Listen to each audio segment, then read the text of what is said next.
Hello friends.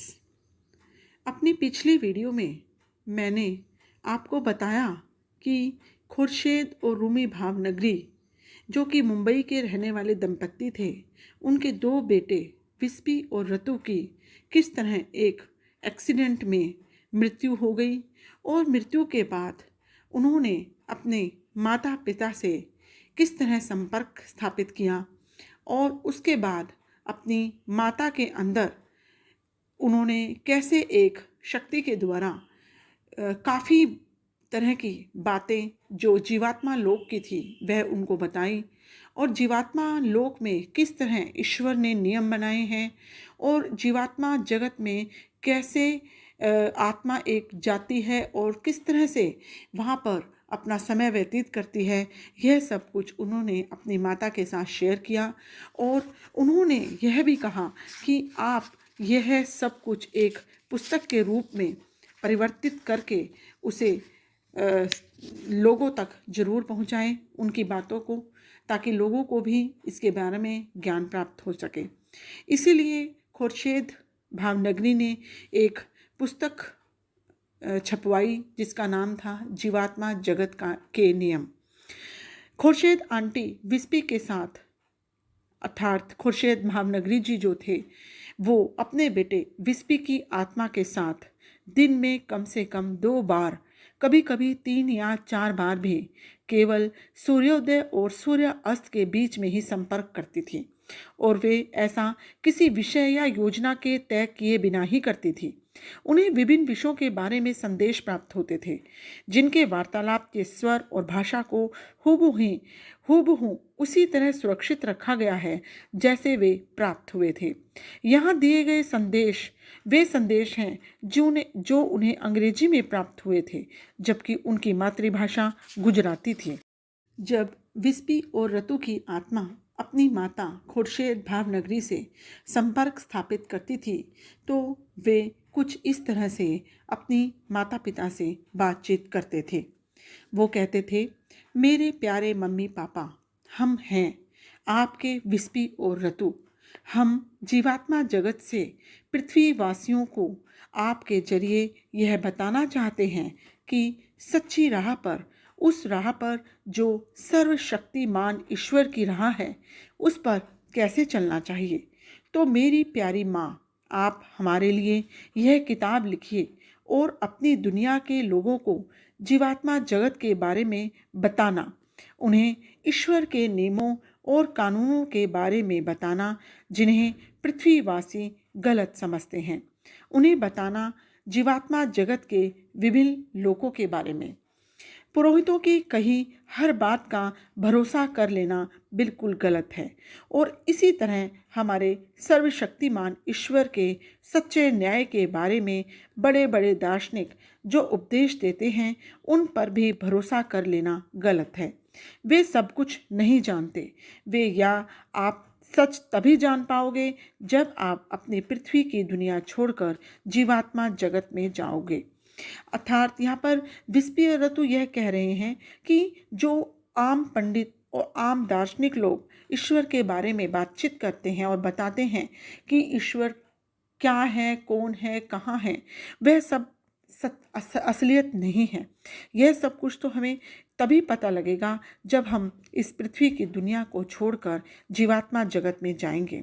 हाँ, असली न्याय क्या है इसे बताने के लिए कुछ पन्ने या कुछ अध्याय काफ़ी नहीं और न ही इसे कुछ किताबों से जाना जा सकता है। कई युग लगेंगे आपको यह जानने में कि हमारे ईश्वर हमसे सचमुच क्या चाहते हैं। इसलिए आपको बताने की हमारी यह कोशिश हो सकता है पर्याप्त न हो। जीवात्मा जगत में अस्तित्व के 7 लोक या तल होते हैं जिनमें एक सबसे निचला और 7 सबसे ऊंचे होते हैं। लेकिन हम जीवात्मा जगत में अपने प्रियजनों और सभी पृथ्वीवासियों को यह बताना चाहते हैं कि सच क्या है। हम आप सबको यह बताना चाहते हैं कि आपसे बहुत सारी गलतियां हो रही हैं जिनका कारण बेमतलब की कुछ धारणाएं हैं अथवा उन लोगों की कही बातें हैं जिन्हें आप पवित्र और ज्ञानी मानकर उनकी बातों को मान लेते हैं। कभी कभी तो वे जो कहते हैं वह हमारे सर्वशक्तिमान ईश्वर के सच्चे नियमों और कानूनों के बिल्कुल विरुद्ध होते हैं। इस समय जब पृथ्वी पर दुष्ट और बुरी आत्माओं का बोलबाला है और अच्छे लोग तकलीफ़ों से घिरे हैं, हमें लगता है कि यह किताब आपको बताएगी कि क्यों बुरे लोग सफल होते हैं और अच्छे लोग कष्ट झेलते हैं। भले लोग हमारे सबसे प्रिय सर्वशक्तिमान ईश्वर को इस बात का दोष देते हैं कि वह उनके साथ न्याय नहीं करते। इसलिए हमारे प्यारे पाठकों, आगे पढ़िए, इसमें आपको बहुत सारे सवालों के जवाब मिलेंगे। यहाँ पर यह बताया है कि जो लोग अच्छे होते हैं उनके साथ ईश्वर बुरा क्यों करते हैं। अर्थात जब बहुत एक अच्छी इंसान होता है तब भी उसके साथ हमेशा ही बुरा होता है, और जो लोग बुरे होते हैं उनके साथ हमेशा अच्छा ही होता चला जाता है। तो ये सब ईश्वर की न्याय है, ईश्वर का न्याय है, और वो किस तरह से न्याय करते हैं इसके बारे में इस किताब में बताया गया है। आत्म विश्लेषण के जरिए सुधार लाना। अगले अध्याय में है, यदि पूरी आत्माएं चाहें तो सर्वशक्तिमान ईश्वर उनकी मदद कर सकते हैं, और बुरी आत्माओं में सहज प्रवृत्ति होनी चाहिए। उन्हें अपने आप में बदलाव लाने के लिए ईश्वर से मदद के लिए प्रार्थना करनी चाहिए। निश्चित रूप से सर्वशक्तिमान ईश्वर उनकी मदद करेंगे। अच्छा या बुरा होना पूरी तरह से प्रत्येक आत्मा के अपने हाथ में होता है। ऐसी बुरी आत्माएं जो अपने आप को बदलना चाहती हैं, वे क्षण भर में भली आत्माओं में बदल सकती हैं। पृथ्वी पर हमने आपको कहते सुना है, अपनी भूल स्वीकार कर लो, ईश्वर तुम्हें माफ़ कर देंगे। यही सही है, पर अपने पापों को आप स्वयं स्वीकार करें, न कि किसी पुरोहित के सामने। किसी पुरोहित में आप क्षमा करने की शक्ति नहीं होती। आपको क्षमा करने वाला पुरोहित कौन होता है? वह आपसे बड़ा पापी हो सकता है। इसलिए किसी पुरोहित के सामने अपनी भूल स्वीकार न करें, बल्कि यह अपने आप से करें। अपने आप से कहें कि आप बुरे हैं, सर्वशक्तिमान ईश्वर से कहें कि वे आपकी मदद करें, और आपको भरोसा रखना चाहिए कि वे ऐसा करेंगे। यहाँ यह समझाया गया है कि अगर आपसे कोई गलती हो जाती है और अगर आपकी आत्मा यह जानती है कि हमसे यह गलत कार्य हो गया है, तो आप उससे क्षमा याचना अपने आप से ही करें, न कि किसी और के सामने करें। कि क्या किसी और के सामने करने से आपको क्षमा प्राप्त हो जाएगी? यह है कि वह अपने आप से ही आप क्षमा करें, क्षमा प्राप्त करें कि हमसे यह गलती हुई है, और ईश्वर के सामने क्षमा याचना करें कि हे ईश्वर, हमसे गलती हो गई है और हम अब सच्ची राह पर चलना चाहते हैं। आपका प्रयास संपूर्ण रूप से सच्चा होना चाहिए। मैं फिर दोहराता हूँ, संपूर्ण रूप से सच्चा प्रयास। यहाँ पर विस्पी अपनी माँ से कह रहा है कि प्रत्येक आत्मा को, प्रत्येक इंसान को अपनी गलती को मान लेना चाहिए, अपनी गलती के लिए क्षमा याचना कर लेनी चाहिए।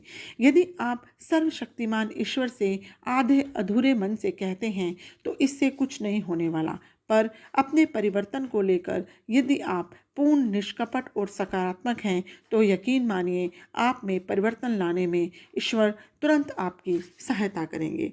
यहाँ बताया गया है कि अगर कोई बहुत बुरा व्यक्ति है और उसे अपनी बुराई के बारे में यह एहसास हो जाता है कि मैं बुरा कर रहा हूँ, तो अगर वह अपने आप में परिवर्तन लाना चाहता है तो वह ईश्वर के सामने अपने आप को समर्पित कर दे और एक अच्छी राह पर चलने की कोशिश करे। ईश्वर आपको इस सच्ची राह पर चलने की में आपकी सहायता जरूर करेंगे। अब मान लीजिए कि एक व्यक्ति सोचता है कि वह एक भला व्यक्ति है, पर वास्तव में वह ऐसा नहीं। ऐसी आत्माओं का क्या होगा? कई लोग सोचते हैं कि वे जो कर रहे हैं ईश्वर के बनाए नियमों के अनुरूप कर रहे हैं। वे जरा भी यह नहीं सोचते कि वे कितने बड़े पापी हैं। वे कहेंगे, मैं ईश्वर में विश्वास करता हूँ, मैं धार्मिक किताबें पढ़ता हूँ, मैं हर दिन प्रार्थना करता हूँ, मैं प्रतिदिन हर हफ्ते मंदिर या चर्च जाया करता हूँ, मैं बहुत सारे दान पुण्य के कार्य करता हूँ, मैं गरीबों और ज़रूरतमंदों को भोजन कपड़े बांटता हूँ, उन्हें रोजगार देता हूँ। लोगों को और क्या चाहिए, मैं तो स्वर्ग में ही जाऊँगा। दुख के साथ कहना पड़ता है कि ये बेचारी आत्माएं भले ही यह सोचें कि स्वर्ग का दरवाज़ा उनके लिए पूरी तरह से खुला है, पर वे कभी उसकी निचली सीढ़ी तक भी नहीं पहुंच पाएंगे। दरअसल पृथ्वी पर रहने वाली आत्मा के लिए यह समझना बहुत मुश्किल है, पर यह सच है कि वे कभी स्वर्ग की सबसे निचली सीढ़ी को भी देख नहीं पाएंगी। इसलिए खुले मन से सुनिए, हर दिन वे पूजा स्थलों पर क्यों जाते हैं। दरअसल उनमें से कुछ अपने आसपास के लोगों को यह दिखाने वहाँ जाते हैं कि वे कितने धर्मपरायण हैं, कि ईश्वर के बारे में हम सोचते हैं। आप अपने आप से पूछिए, क्या ईश्वर के साथ कभी छल किया जा सकता है? आप अपने आसपास के लोगों को मूर्ख बना सकते हैं, पर आप कभी सर्वशक्तिमान ईश्वर को धोखा नहीं दे सकते। आप खुद को ईश्वर से डरने वाला व्यक्ति कहते हैं, पर वास्तव में यदि ऐसा होता तो क्या कभी आप ईश्वर को छलने का प्रयास करते? कुछ लोग पूजा स्थलों पर हर दिन या हर हफ्ते इसलिए जाते हैं ताकि ईश्वर से वे अधिक धन, अधिक खुशियाँ और अधिक से अधिक सफलता मांग सके। आखिर क्या है यह? दरअसल आप वहाँ अपने स्वार्थपूर्ण उद्देश्यों के लिए जाते हैं, ईश्वर के लिए नहीं। आप वहाँ बस अपने आप के लिए जाते हैं। तो क्या ऐसे स्वार्थपूर्ण उद्देश्य के जरिए आप स्वर्ग पा सकते हैं? चलिए मानते हैं आप खूब सारे दान धर्म के कार्य करते हैं। सबसे पहले अपने आप से पूछिए, आप ऐसा क्यों करते हैं? दान धर्म के कार्यों के पीछे आपका क्या उद्देश्य है? आपका उद्देश्य सर्वाधिक महत्वपूर्ण है। यदि आपका उद्देश्य पूरी तरह से निस्वार्थ है, उदाहरण के लिए आपका उद्देश्य केवल औरों की मदद करना हो और यह अपने आप आता हो, तो यकीन जानिए ईश्वर खुश होते हैं और वे जानते हैं कि आप जो देते हैं वह उन्हें खुश करने के लिए नहीं होता।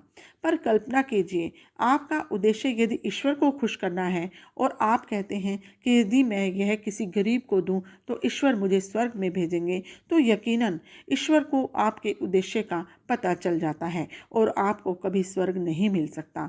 आप एक दूसरे को मूर्ख बना सकते हैं, अपने आप को मूर्ख बना सकते हैं, परंतु आप सर्वशक्तिमान ईश्वर को कभी मूर्ख नहीं बना पाएंगे। इसलिए उस दान धर्म के पीछे आपका उद्देश्य बहुत अधिक महत्वपूर्ण होता है। आप जो भी करते हैं उसमें ईमानदार बनिए। यदि आप ईमानदार हैं तो एक जरा सी चीज़ को भी आपको स्वर्ग पहुंचा सकती है। यदि आप स्वार्थी हैं और सर्वशक्तिमान ईश्वर को धोखा देने का प्रयास करते हैं तो बड़े से बड़ा दान भी आपको नरक में ही ले जाएगा।